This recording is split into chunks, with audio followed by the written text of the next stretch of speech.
Mereka orang LDI ini ada istilahnya sama dengan Syiah ya. Kalau Syiah itu berpura-pura itu istilah taqiyah. Ya kalau istilah LDI ini yang saya pernah dialog dengan teman yang LDI ini, istilah mereka adalah budi luhur Pak ya. Ya jadi budi luhur itu adalah berbentuk kita seolah-olah kita sama dengan kaum muslimin secara umumnya. Assalamualaikum warahmatullahi wabarakatuh. Selamat berjumpa kembali para sahabat Hairil Anas TV dimanapun Anda berada. Kembali kita akan berceloteh tentang Fatona Bitona Budi Luhur LDI. Sahabat Hairil Anas TV, di kalangan LDI ada sebuah konsep yang diberi nama FBBL atau Fatona Bitona Budi Luhur. Ini merupakan salah satu konsep utama dalam berkehidupan bagi warga LDI. Setiap warga LDI wajib memahami konsep ini dan harus mampu mempraktekkannya dalam kehidupan sehari-hari. Bapak Imam sekarang, strategi pengembangan perjuangan Quran Hadis Jamaah ini adalah dengan meningkatkan Fatona Bitona Budi Luhur. Sebagaimana sudah diketahui bersama bahwa kelompok LDI adalah kelompok yang selalu berkamuflase dalam segala lini. Maka demikian pula dalam hal membuat konsep. Karena untuk tujuan kamuflase, maka semua konsep dibuat ganda untuk memudahkannya dalam melakukan adaptasi atau rekayasa di lapangan. Mereka orang LDI ini ada istilahnya sama dengan Syiah ya. Kalau Syiah itu berpura-pura itu istilah taqiyah. Ya kalau istilah LDI ini yang saya pernah dialog dengan teman yang LDI ini, istilah mereka adalah budi luhur Pak ya.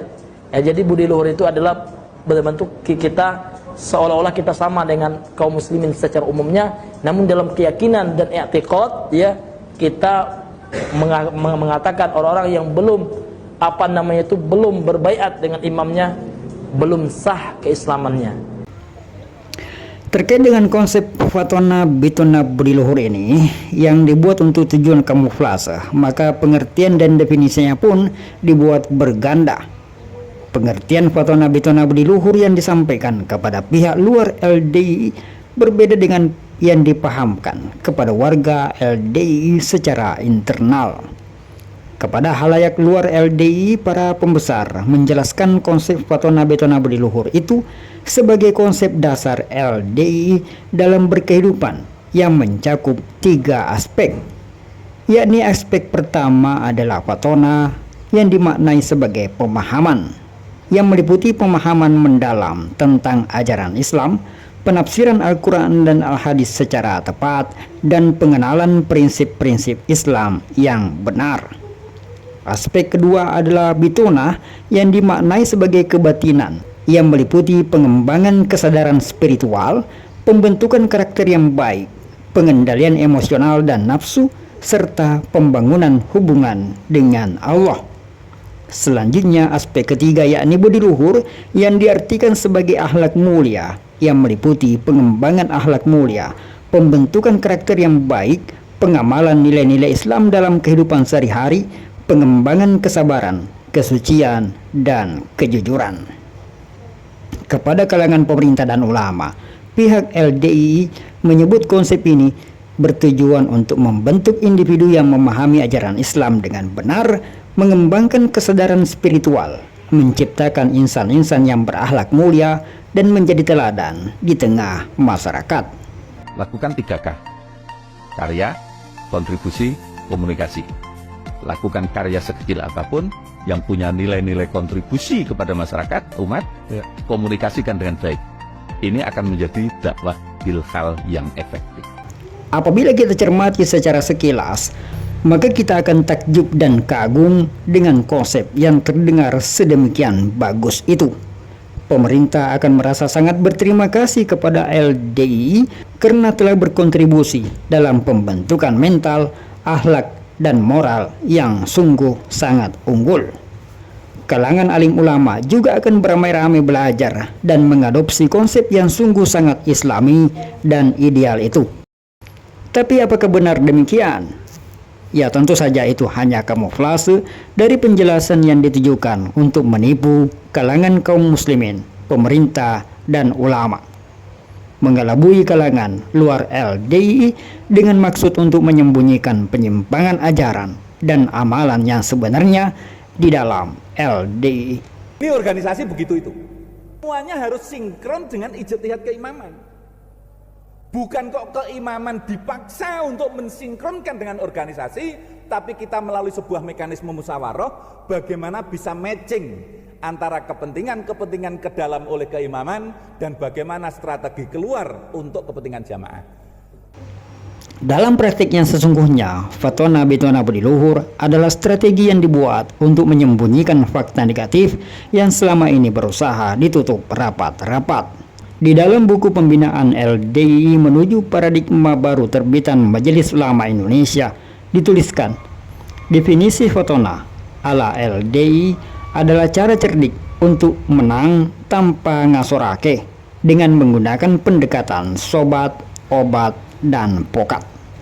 Adapun bitona artinya adalah menyembunyikan semua kebusukan, mirip dengan takiyahnya Komsiah yang berusaha terus-menerus menutupi semua rahasia sampai darah penghabisan. Aliran sesat yang ada di Indonesia termasuk LDII ya. Adanya ini bentuk pemahaman ya Khawarij juga. Sedangkan budi luhur adalah sikap kepura-puraan memperlihatkan adab yang baik untuk tujuan mengelabui. Ini ada istilahnya sama dengan Syiah ya. Kalau Syiah itu berpura-pura itu istilah taqiyah. Ya kalau istilah LDII ini yang saya pernah dialog dengan teman yang LDII ini, istilah mereka adalah budi luhur Pak ya. Ya jadi budi luhur itu adalah bentuk kita seolah-olah kita sama dengan kaum muslimin secara umumnya, namun dalam keyakinan dan i'tiqad ya kita mengatakan orang-orang yang belum belum berbaiat dengan imamnya belum sah keislamannya. Sehingga dapat disimpulkan bahwa konsep Fatwa Nahdlatul Budi Luhur sesungguhnya adalah kedustaan yang dilakukan secara berjamaah. Bapak Imam sekarang strategi pengembangan perjuangan Quran Hadis Jamaah ini adalah dengan meningkatkan Fatwa Nahdlatul Budi Luhur. Jadi ada kalanya keimaman punya ijtihad jret, kita menjabarkan dalam bahasa organisasi keluar. Buah kelebihan. Oleh karena itu saudara-saudara sekalian, kita harus tahu positioning dari organisasi itu, yaitu sekali lagi saya simpulkan di bawah keimaman. Maka seluruh kader pengurus-pengurus organisasi ini supaya betul-betul memahami frame-nya ini. Nah, untuk melancarkan semua kegiatan ini, semuanya harus sinkron dengan ijtihad keimaman. Timbul pertanyaan di benak kita, bila mereka mengaku sebagai lembaga dakwah Islam yang mengklaim diri sebagai kelompok yang paling Islam, paling benar dan murni dalam berislam, mengapa mereka bisa dengan mudah melakukan kedustaan secara terstruktur, masif, dan sistematis seperti itu? Apakah mereka tidak memahami bahwa dusta adalah amalan yang sangat terlarang di dalam Islam? Terkait dengan pertanyaan itu, kaum LDII berpegang pada dalil yang membolehkan dusta dengan dua alasan, yakni untuk tujuan kemaslahatan, seperti berbohongnya suami kepada istri untuk menghindari pertengkaran, dan bolehnya berbohong untuk tujuan strategi dalam memenangkan peperangan. Bila berpegang kepada dua kondisi dibolehkannya berbohong itu, maka tentu pertanyaan selanjutnya yang muncul adalah di posisi manakah di dalam dua kondisi itu LDII berada? Bila dikatakan LDII sebagai suami yang berbohong kepada istrinya, lalu siapakah istrinya? Apakah layak kaum muslimin, pemerintah, dan alim ulama digambarkan sebagai istri di hadapan LDII yang terpaksa dibohongi karena menghindari pertengkaran? Tentu saja sangat tidak layak penggambaran itu, sehingga alasan untuk berbohong gugur. Kalau begitu, apakah LDII sedang berada dalam kondisi perang, sehingga harus melakukan strategi berbohong untuk mengelabui musuhnya agar bisa memenangkan peperangan? Bila kaum muslimin, pihak pemerintah dan seluruh alim ulama dianggap sebagai musuh yang harus dikalahkan, maka LDII sebagai pihak mana? Jelas alasan kedua ini juga tidak dapat dijadikan sebagai dalih pembenaran untuk LDII dalam melakukan kedustaan. sikap LDII yang membuat-buat konsep dan strategi berdusta yang dibungkus dengan istilah Fatona Betona Budi Luhur itu dengan memposisikan diri sebagai pihak yang sedang berperang adalah hal yang tidak dapat dijadikan alasan pembenaran untuk terus berbohong. Terlebih lagi, kebohongan berjamaah yang mereka lakukan itu bukan untuk tujuan kemaslahatan umat, bukan untuk tujuan menyelamatkan jiwa manusia, bukan juga untuk menghindari konflik dan perselisihan. Tetapi kedustaan itu dilakukan untuk menutupi keburukan dan kerusakan akidah akibat doktrin yang mereka jadikan sebagai landasan dalam melakukan segala bentuk kegiatannya. Bahwa organisasi keluar itu harus menunjukkan diri sebagai orang nomor satunya di LDII. Tapi ke dalam, apa yang kita lakukan adalah dalam kendali keimaman. Tapi jangan diutarakan keluar. Itu sekali lagi saya simpulkan, di bawah keimaman. Tapi keluar kita harus merasa menjadi orang nomor satu. Harus begitu. Inilah kenana strategi keluar untuk kepentingan jamaah adalah dengan meningkatkan fatonah bitonah budi luhur. Kebohongan yang mereka lakukan lebih ditujukan sebagai upaya untuk mempertahankan keberlangsungan jemaat dan jaringan rantai keamiran untuk membela dunia, bukan membela agama.